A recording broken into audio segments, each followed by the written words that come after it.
Welcome back to the session on fundamentals of computers. In the morning class, we were discussing about the various operations of a computer and the components that are present inside the CPU. We were talking about the control unit, arithmetic and logical unit, how is it connected to the input and the output units when you send some data to the computer, or when you give it as an input to the computer, what happens internally, how is it converting it into machine code, zeros and ones, and then we were talking about the operations of a computer. So we were discussing about all of that, and then we were discussing about this diagram. I hope you all understood how the diagram is functioning, or what is the exact functioning of a computer. And then we were talking about the input unit, output unit, and the storage unit. We have completed all of that, and then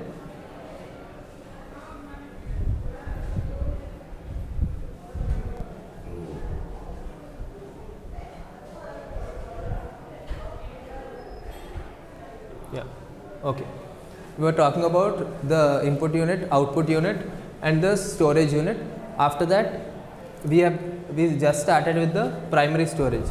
What does the primary storage do? What are its functions, etc.? We were discussing about it, and then we stopped over here. Now we will be going to discuss about the secondary storage. We all understood how important and how efficient should a RAM be, or the primary storage should be. Now we will be discussing about storage, secondary storage, and we will see what are its functions and how useful or how important and secondary storage is for the computer. Now what does the secondary storage do? It is used to hold stored program instructions, that is the first thing. Then it is used to hold data and information of stored jobs, and then it's slower than the primary storage. Okay, first we'll try to understand the first 2 points. Before that, I would like to show you the primary storage once again, where what do you have for primary storage?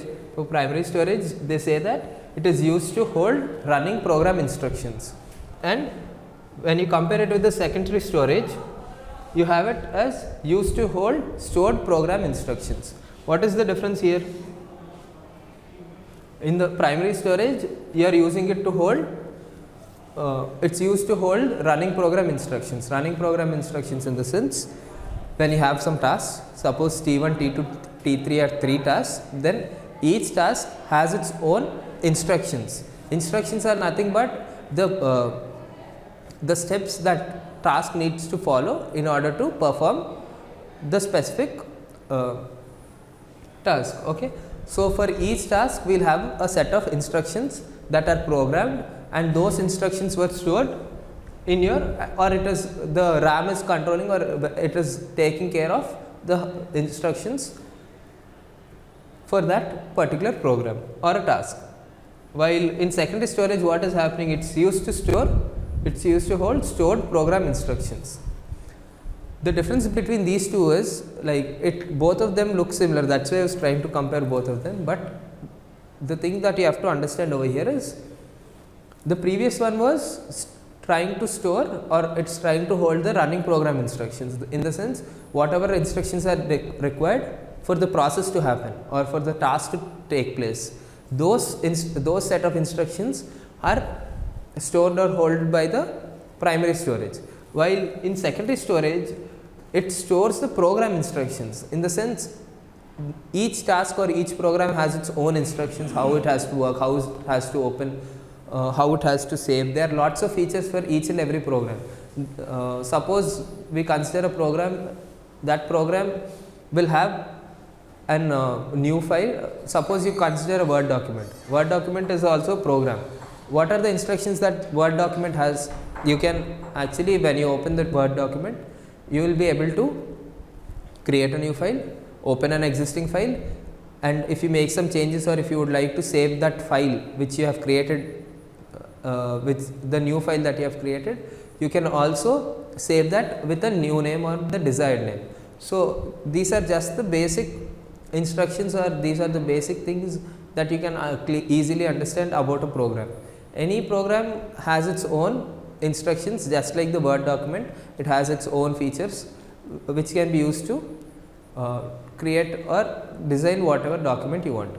So, why I am telling you all this is, the stored program has all the instructions that are required for that program, and that is stored in your secondary memory, where it does not directly talk to your ALU or the CPU, right. It is only storing all the instructions that are required for the program. Now, we were talking about Word file, where I was just explaining you only 4 instructions. Like, one is, once you open the Word file, you will have create a new file, then you will have open an existing file, that is the second one. Third one is, you can save the file with a new name. These are the 3 instructions suppose we have. Now, out of these 3, suppose the Word file is only having these 3 instructions, you can open it with a new file, create an open an existing file, or you can save the file. These are the 3 instructions suppose we have. Now, these 3 instructions will be stored in your secondary memory, where under the program instructions, which are the only instructions that Word file or the Word document would require. Now, in order to create a new file, what will you do? You will go into the Word file and you will just create, you will select the option create a new file. Whenever you are creating a new file, only that particular instruction, only that creating a new file instruction is sent into the RAM, and the RAM will process it with the help of CPU. The RAM will store, it will hold that instruction, and the CPU will process that instruction.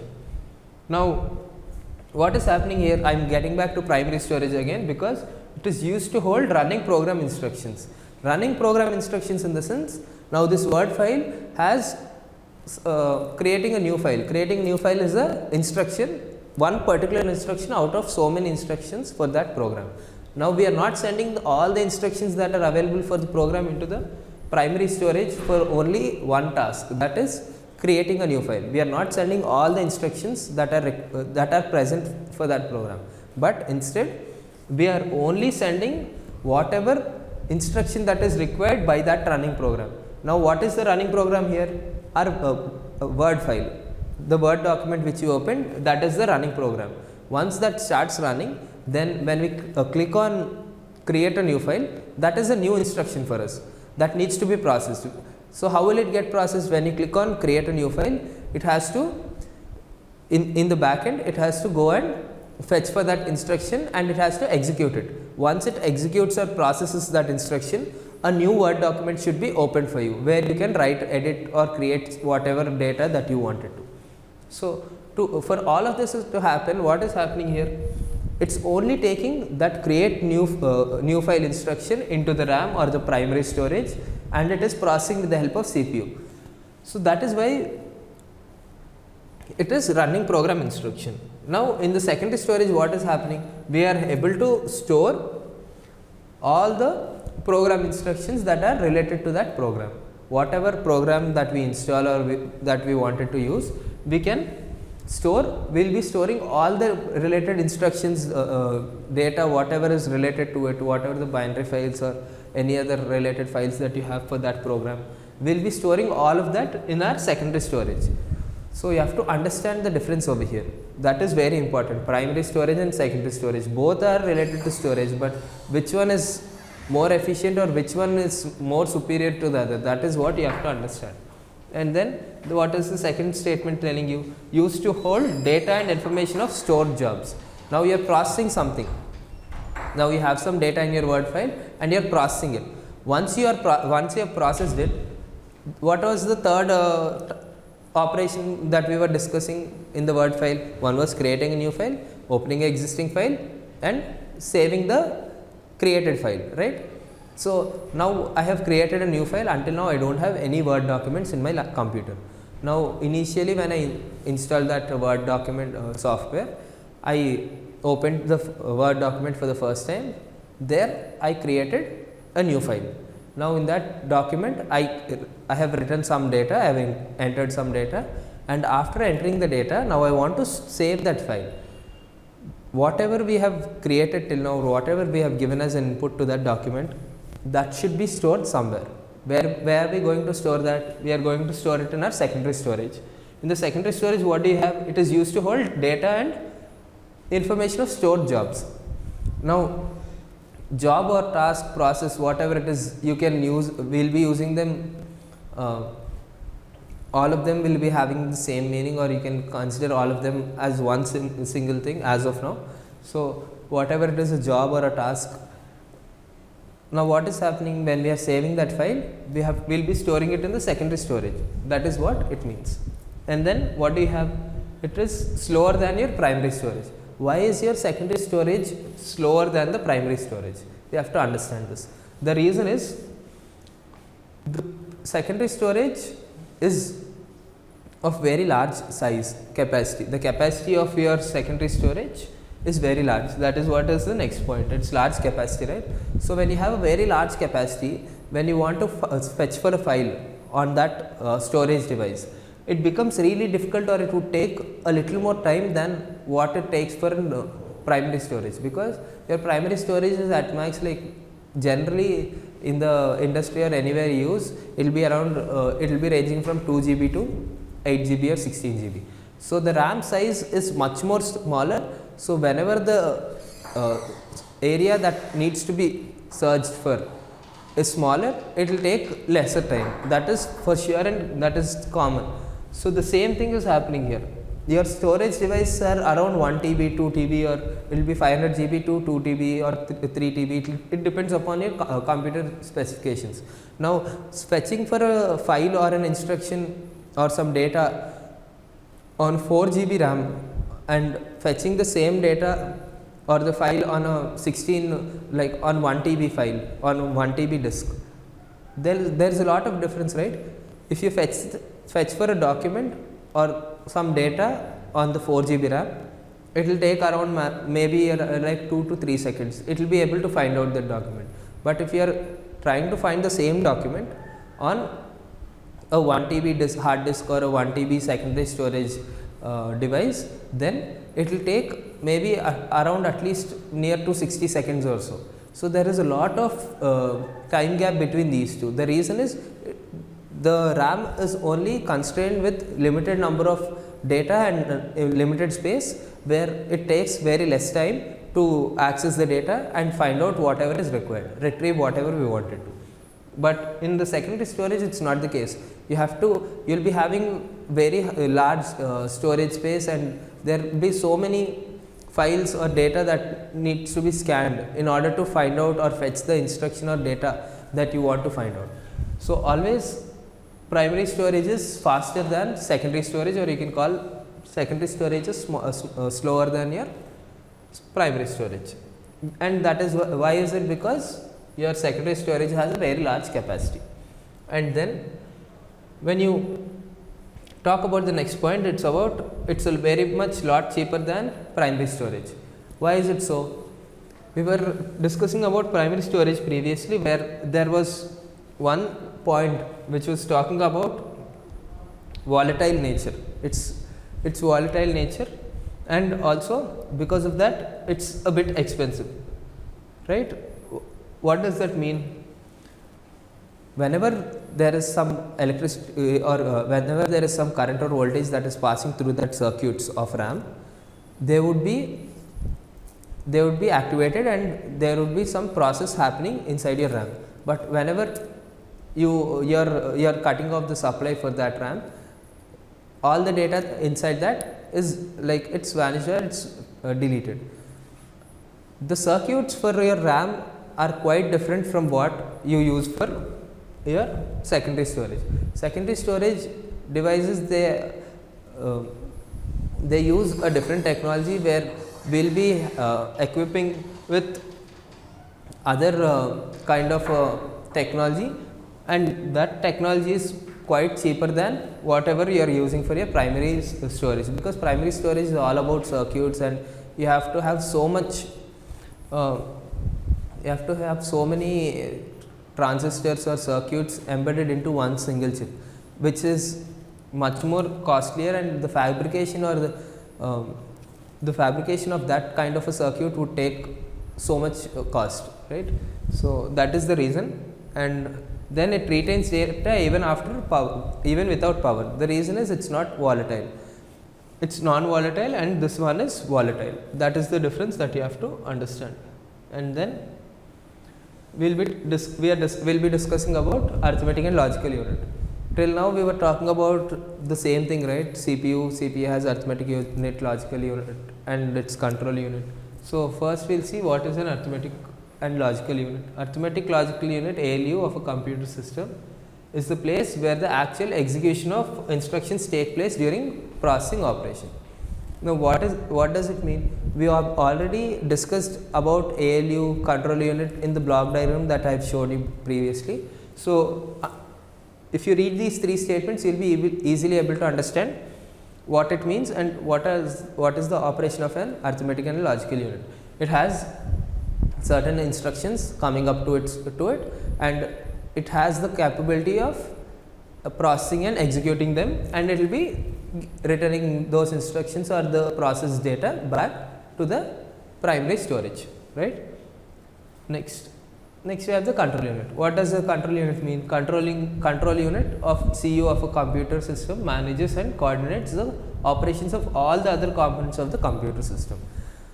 In the block diagram previously, if you just remember that, you will be able to understand all the concepts related to the CPU. The reason is, over there you can clearly understand that the control unit has connections to all of them. In the middle you have your control unit inside your CPU, and that control unit has internal connections with the input unit as well as to the output unit. The control unit is also connected directly to the primary storage, right. So, it is connected to all the main components of your computer, and with the help of this, the control unit is able to pass on instructions to the input unit, output unit, and also able to manage all the process and tasks that are happening inside your computer. And then we are finally seeing what a central processing unit looks like. What is it like? It is a combination of arithmetic logical unit and control unit. Finally, when you club these two, or when you integrate these two into one chip, it provides you one final chip, that is central processing unit, CPU. It is the brain of the computer system.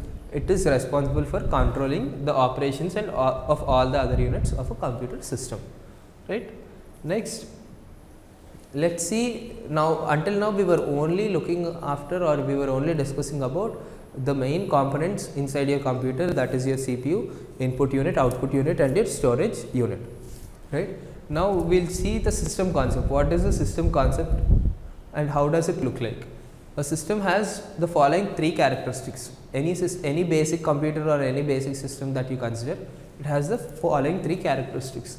A system has more than one element, that we all know, and then all elements of a system are logically related. Over here, when you read the statement, all elements of a system are logically related, what is the thing that you immediately that comes to your mind? You should be able to remember about the controlling unit or the CU. The reason is, when you saw in the diagram previously, I will show you the diagram once again.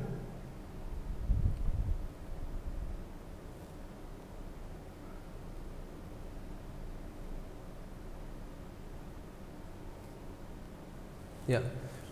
In this diagram, when you see all the dark black arrows which are visible in this circuit, in this block diagram, they are all directly connected to one another, but all the dotted arrows or dotted directions that you are able to see, they are all logically connected. Something, okay, you can read it over here also. Indicates flow of instructions and data, indicates the control exercised by the control unit. Over here, when you see this input unit, output unit, and also your primary storage, these are all logically connected with one another. The reason is, data is flowing from the input unit to your storage unit, from the storage to output, and in between it has connections to the primary secondary storage, and they in turn have connections with your control unit. This is whatever dark arrows you have, they are all the direct connections, and the dotted connection that you have, that is the control, and it is all based on the logical operations that are happening. Okay. Now, when you see this,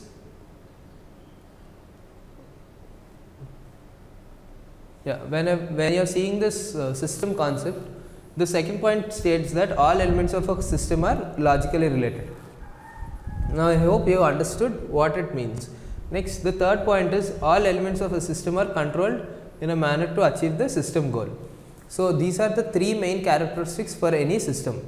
It has to be there is generally one or more elements that are present in the system, and then all the elements of the system are logically connected, even though your control unit and your input, or your control unit and the output, they are not directly connected. As I have just shown you the image block diagram again, they might not be directly connected from one to another, but they are all logically connected among themselves. That is what is the system concept, and they have in the starting itself, when the systems started its evolution, from then onwards they had these characteristics, and they have defined such characteristics for any kind of a system in order to operate. Okay. Now, and then what do we have? A computer is a system as it comprises of integrated components, ICs, or integrated circuits, you can call them. Input unit, what does that integrated circuit consist of? Like integrated components, they consist of input unit, output unit, storage unit, and CPU. Now, if anyone asks you about what do you know about the components of a computer, or if they ask you about what are the different components that you know, or what is the functioning of a computer internally, then at least in 2 minutes shortly you can directly tell them about it. But previously, before this class, I'm sure at least half of you must be puzzled about different kinds of working inside the computer, because each and every one of us only understand by the way we learn or by the way we interact with the devices. Each of you must be using these computers, and you must be only perceiving them in only one way, but you must have not understood them at the architecture or the design level. So, now if anyone asks you about what do you know about a computer, or what are the internal components of a computer, then you shouldn't be like telling them about the motherboard, or you shouldn't be able to tell them about the cooling fan, SMPS, the power supply unit, etc., etc. It shouldn't be. You should always be in a way where you would be expressing them the exact concept, which should be clear as well as easy to understand. So, you can tell them, anyone, if someone asks you about the components of computer, or if you would like to make yourself understand better, there are 4 components inside the computer, main components, that is input unit, output unit, storage, and your processing unit, that is your CPU. And you know, and you all know very well how do you all connect those units together directly as well as logically. Yes. Okay. Next. So, that is about the system concept. I hope you all understood the system concept, where it has more than one element, they are all logically connected, and also they are all controlled in a manner to achieve the system goal. Whatever is the task that needs to be done, what all components inside the computer need to work on them, they all work logically, even though if they are not physically connected also. Okay. So, next we have, that is all about the CPU, its components, working components of your computer, basic organization, its characteristics, etc. Now, we will be moving on into something that is quite interesting, or which every one of you can easily understand, or every one of you might be using it every day. That is the input output devices. We all have so many input output devices these days, but previously when you go back into the history, there are very few or very limited input output devices. When we were talking about the generations of the computers, we had 5 generations, right? In the first generation, they didn't have even a keyboard or a mouse, and their only way of inputting data was through punch cards. They used to have punch card tabulating machines, which was also designed and developed by Herman Holroth. We were talking about Herman Holroth, who brought in the concept of punch cards previously. So he was the person who created this, or who started this punch card tabulating machine. Those machines, those punch card tabulating machines used to design, or they used to create these punch cards in such a way that whatever input has to be given to the computer, they used to punch holes accordingly. If there was a hole, that would be considered as a 0, or if there was no hole in the path, then it would be considered as a 1. So that is how they symbolically created these punch cards and used them for instead of zeros and ones. Later we started to evolve slowly, and we had input devices like our keyboards, mouse and all, and through which we could input the data whatever we wanted. So let's see what are input output devices now. Input output device, they provide the means of communication between a computer and the outer world. Just imagine you have your CPU and you have your monitor connected together, and you don't have any other connecting any other input device or any other connecting device to the computer. Then if you would like to enter a password for your computer, or if you would like to type in something into the computer for its input, then how will you do it? Without a keyboard or a mouse, it would become very difficult for anyone to enter, or it is nearly impossible for anyone to do it, right? So there should be some or the other medium which can be used for inputting the data. So that is why these input output devices are very crucial for any system, where they provide the means of communication between the computer and the outer world. If there is no input output device, there would be no kind of a connection between the computer and us, right? So, and the next one is also known as peripheral devices, because they surround the CPU and the memory of the computer system. Now everything whatever we are talking about is only going and referring to the block diagram that we discussed. Don't just think like, why is he going to the block diagram every time, but that is the main organization or the basic organization of your computer. So whatever we talk in a computer, not only here, whenever you whenever we start discussing about the further units or in the complicated topics, wherever it's in every place, that organization or the block diagram that we discussed plays a very crucial role, because without that there would be no other operation possible inside a computer. So why am I telling you all this is, it is mentioned over here that also known as peripheral devices, because they surround the CPU and the memory of a computer system. If the input and the output devices, they don't surround the CPU and the memory of the computer system, then how would we connect, how would we send the data that we were inputting from the keyboard into the memory? First we have to input some data, that data is stored into the memory unit, and the memory unit is then further connected to your CPU, and once the process is done, CPU is again giving the data back to the memory unit, and then that memory unit is sending the data to the output. So without any connection between the memory unit and your input and output devices, there would be a lot of difficulty, or there would be no other possible way for the process to happen, or even though if the process happened, there would be no other way for the output to be displayed. So that is why these are known as peripheral devices, which surround the CPU and the memory unit. You have your memory unit here and your CPU here, and these input output devices are surrounding, and they are totally connected between these two components. Now input devices are used to enter data from the outside world into the primary storage. That is what we were discussing, right?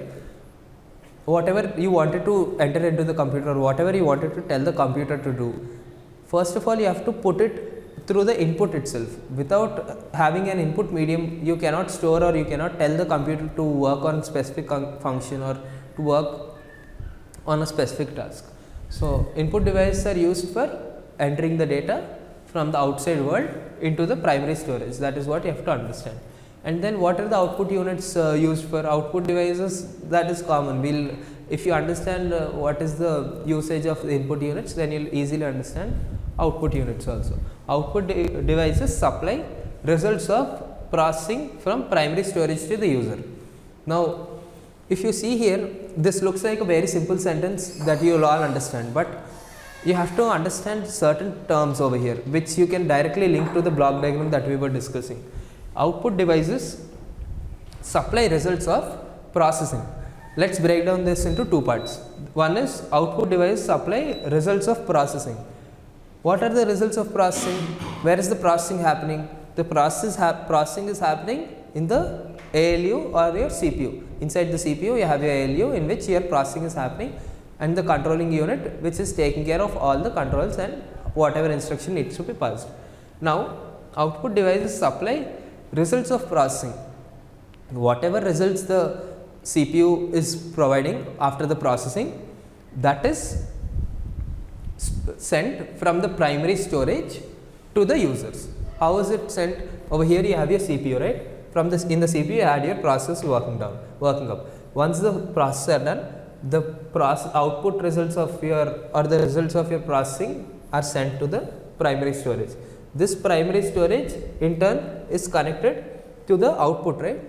So that is how it is being sent from output devices to the primary storage and then to the users. So now you will be able to understand, or you will be able to see the important terms inside some sentences. Over here, output devices supply results of processing from primary storage to the users. That is what it means. And then this is just to explain you the role of input and output devices. We are inputting the data from the external world to the input devices, whatever is the input devices. These days we have so many touch screens and all, where it has changed the way we input data, and it has become very simple for any one of us to operate. But previously we used to only have punch cards. After punch cards we had those keyboards which were the only way we had to send in data or enter data to the computer.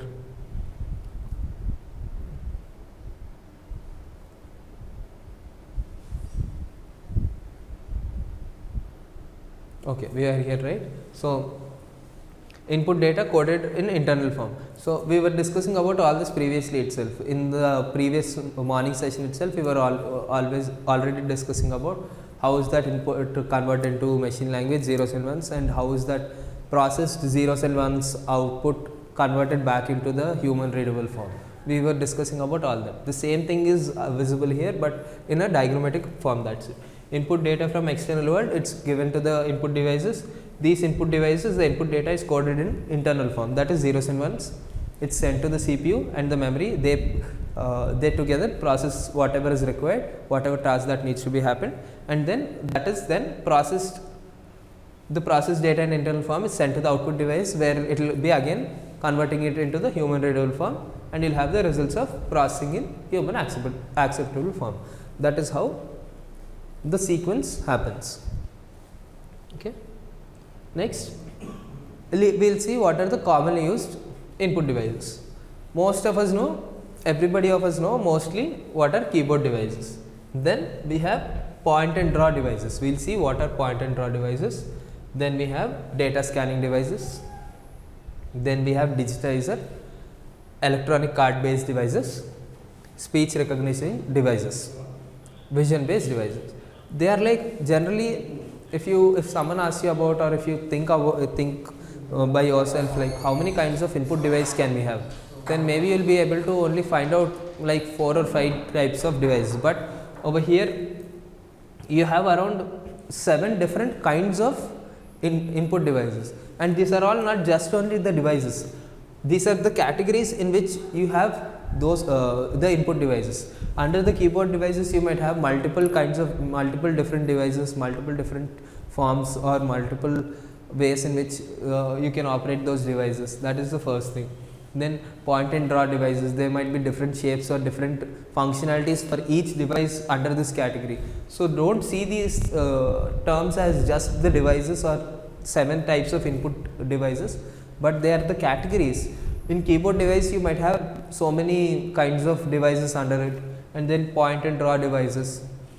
So I would like to give this thing as an activity to you. Just note down the keyboard device, just note down these points, and what you do is go to the internet and try to find out how many types of devices do we have for keyboards, under keyboard devices, under point and draw devices, under data scanning devices, under digitizer, what is digitizer, and then electronic card based devices, what are those, speech recognition devices, and vision based devices.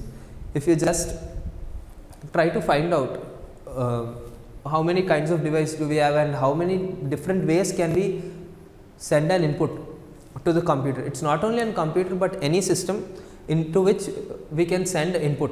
How can we send input into a system? That is what you have to understand. Now I'll discuss about keyboard devices. You can you just try to find out about the different other devices, and we'll discuss the same thing tomorrow in the session. Okay, the first thing I'll do is I'll start with the devices, what are the different categories, we'll just revise them, and I'll try to show you how many different types of devices are there under each category. But as of now, we'll see about keyboard devices. What are keyboard devices? They allow data entry into a computer system by pressing a set of keys labeled buttons neatly mounted on a keyboard connected to the computer system. What does it mean? It is just the keyboard that we are using in your laptops, or otherwise if you have a personal computer at home, the external keyboard that is connected to your CPUs, that one, any one of them means the same. It is the same thing. It allows data entry. Whenever you are clicking some buttons onto your keyboard, you are able to send or input some data into the computer, right, into the computer system by pressing a set of keys labeled buttons. That is the same. Neatly mounted on neatly mounted on a keyboard connected to a computer system, that is connected to the CPU, right, CPU cabinet or that box that is connected, or into the motherboard that is on your laptop. Okay, and one at one ways QWERTY keyboard is most popular. We all know the term QWERTY very much, and it's very famous when the mobile phones evolved and we had those QWERTY keypad phones earlier in 2010s and all. So QWERTY is nothing but how did it come, how did we get that name? It's just because the way in which the alphabets are arranged. We have Q, W, E, R, T, Y over here. So the first 5 letters inside in this keyboard are QWERTY. The same way, when you have all the alphabets and each alphabet has its own button to be used for an input, that kind of a keyboard you can call it as QWERTY keyboard. And we were showing, like I was showing you previously about the 101 keys QWERTY keyboard, right? This is how that 101 keys QWERTY keypad looks like. This is your normal ordinary keyboard, but after that each company has its own specifications, each company had its own designs. That way the shape of this keyboard has changed a little, and there are few buttons added. Suppose if you check in your laptops, you'll have that Windows button over here and you'll have a function key over here. So there are some add-ons for each thing, and if it is a laptop, you'll have a power button over here and you'll have a Wi-Fi button over there. So that way each company and each manufacturer, they have their own set of designs, and based on it, but mostly overall if you understand the keyboard structure, it is a QWERTY keyboard, and 101 keys keyboard is very popular. And then we have point and draw devices. What are the point and draw devices? Used to rapidly point and select a graphical icon or item from multiple options displayed on the graphical user interface of the screen. Over here I mentioned a few things in highlighted color, that is graphical user interface. GUI, generally we call it as UI, that is user interface, and graphical user interface is also similar to that, where the Windows 10 or Windows 7 that you are using, you have all the icons displayed over there, and you have those little animations popping up whenever you click on something, and that is all visually appealing, or visually you will be able to understand and you are able to respond to what is happening on the computer. That is all related to graphical user interface. If you didn't have that kind of a user interface or the graphical user interface, then instead of right clicking on a file and or instead of right clicking on a file and just clicking on copy, you have to use the commands, just the computer commands, and you have to copy files. Whereas now you are just able to right click and you are able to see some options. How are you able to see those options? How are you able to see those icons on your computer? That is all because of the graphical user interface. Otherwise, it would become very difficult for everyone to understand or interact with the computer. If you had only the commands, then every person, if you only knew the commands, they would be able to operate those, they would be able to operate the computer. So, that is the reason people have come up with ideas of graphical user interface, where even though you do not know the commands how to operate on a Windows system or any other system, you will have the graphical interface with which you will be able to use the computer. And then it is used to create graphical elements on the screen such as lines, curves and freehand shapes. While using the point and draw devices, what are the things that you are able to do? That is mentioned over here, used to create graphic elements on the screen such as lines, curves and freehand shapes. Some commonly used point and draw devices are mouse, trackball, joystick, light pen and touch screen. So, previously when I mentioned all the types and categories of input devices, I told you about different types of devices that are under each category, right. So, this is what it means. Whenever I gave you an activity just now to search about the different kinds of categories under different devices under each category of input devices. So, for point and draw device, I am showing you right here some commonly used point and draw devices are mouse, trackball, joystick, light pen and touch screen. The same way for the other